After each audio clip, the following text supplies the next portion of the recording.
quelles sont les particularités de l'Erhard? Erhard était un fabricant de pianos très en avance sur son temps par rapport à ses concurrents. Et ça se voit très vite par plusieurs aspects. Déjà, les barres qui rigidifient le piano sont beaucoup plus grosses et sont plus nombreuses que sur le Pleyel. Oui, il y en a juste 3. Voilà. Alors j'ai l'impression que ce piano de concert projette beaucoup plus de son que le Pleyel. Oui. À cause de toutes ces À différences. cause de toutes ces choses-là, voilà. Et puis l'équilibre aussi. Le problème avec les pianos anciens, c'est qu'on pouvait avoir des basses relativement généreuses et souvent des aigus très faibles. Et Erhard, grâce à cette invention de barre harmonique, a réussi à rééquilibrer et à faire en sorte que les aigus sonnent aussi fort, j'allais dire, que les basses, ce qui permet d'avoir un meilleur équilibre. Et cette invention a été reprise depuis par tout le monde. Voilà, comme beaucoup d'inventions de Erhard d'ailleurs.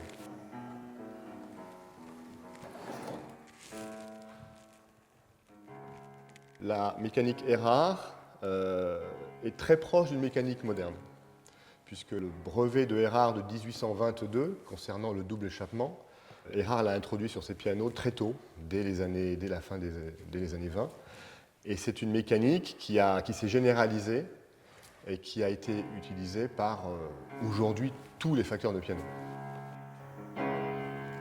Alors qu'est-ce qu'on a ici? Alors ici nous avons une action, une mécanique d'un piano Steinway moderne, un grand concert. Comment est-ce qu'on peut le montrer, le double échappement sur ce piano? Alors on peut le montrer. Alors en regardant sur le côté, c'est beaucoup plus facile à voir. On voit le marteau, on voit ce qu'on appelle le chevalet, cette pièce de forme triangulaire, et le bâton d'échappement, c'est-à-dire ce petit bâton qui va pousser le marteau. C'est ce bâton qui va pousser le marteau quand on va appuyer sur la touche. Tac. Alors ça garde la note en place, Voilà. on peut le refrapper tout de suite. Voilà, on peut refrapper comme sur le Erhard de tout à l'heure. Et si Parce je que fais si ça, on- on fait ça. Ça, on ne pouvait pas On faire. ne pouvait pas faire ça sur le Pleyel, mais sur le Erhard, on pouvait déjà le faire. Déjà le faire.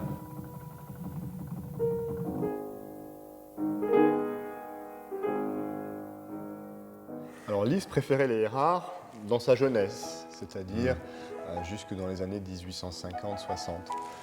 Pourquoi? Parce qu'à l'époque, Erhard était le fabricant de piano le plus moderne et celui qui a permis à Liszt d'exprimer toute son énergie et toutes ses capacités de pianiste virtuose.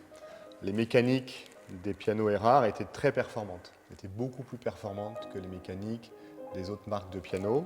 Donc on pouvait jouer très vite, avoir des répétitions très rapides, et on pouvait donc explorer un répertoire qui était beaucoup plus difficilement jouable sur d'autres instruments.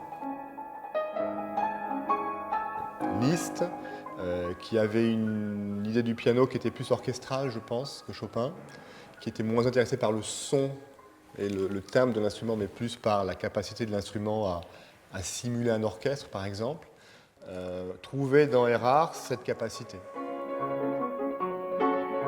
Alors si Liszt jouait sur un Pleyel, qu'est-ce que serait le résultat, vous pensez?